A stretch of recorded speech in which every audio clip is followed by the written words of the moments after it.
Hello, नमस्कार आणि सर्वांना शुभ सकाळ. सकाळची नेहमीप्रमाणे टिफिन वगैरेची कामं आवरल्यानंतर मी इथे करत आहे एक्सरसाइज.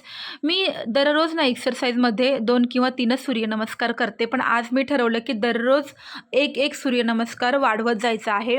3, 4, 5, 6 अशा प्रकारे 12 पर्यंत सूर्यनमस्कार करायचे. जेव्हापासून मी एक्सरसाइजला सुरुवात केलेली आहे ना, तेव्हापासून मला एक अनुभव आलेला आहे की दिवसभर ना एक्सरसाइज केल्यानंतर आपल्याला अजिबात आळस येत नाही.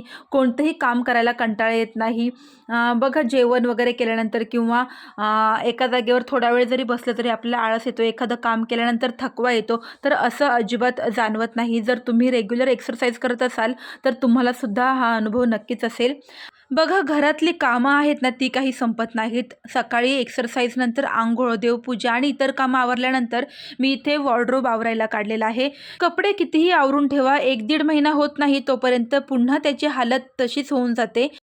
बघा आपल्या लेडीजचं असं असतं की कितीही कपडे घ्या, कुठे जायचं म्हटलं की आपल्याकडे नवीन कपडे नसतात किंवा आपल्याला कोणते कपडे घालू हे कळत नाही. तर जेव्हा आपण कपाट आवरायला काढतो ना, तेव्हा कधी-कधी आपल्या लक्षात येतं की अनेक ड्रेस किंवा साड्या अशा असतात, ज्या आपण अनेक महिन्यांपासून घातलेल्याच नसतात आणि जेव्हा कपाट आवरायला काढलं ना, की आपल्याला कळतं की माझ्याकडे हे पण आहे, ते पण आहे. तुमच्यासोबत सुद्धा असं होतं का? मला कमेंट करून नक्की सांगा. आता कपड्यांच्या घड्या घातल्या, त्यानंतर वॉर्डरोब व्यवस्थित अरेंज केलं आणि त्यानंतर बनवले आलू पराठे. कारण ओम सकाळी जाताना सांगून गेला होता की मला दुपारच्या जेवणामध्ये आलू पराठे खायचे आहेत. तर मग काय गरमागरम छान आलू पराठे पटापट बनवून घेतले आणि असा गेला माझा आजचा दिवस.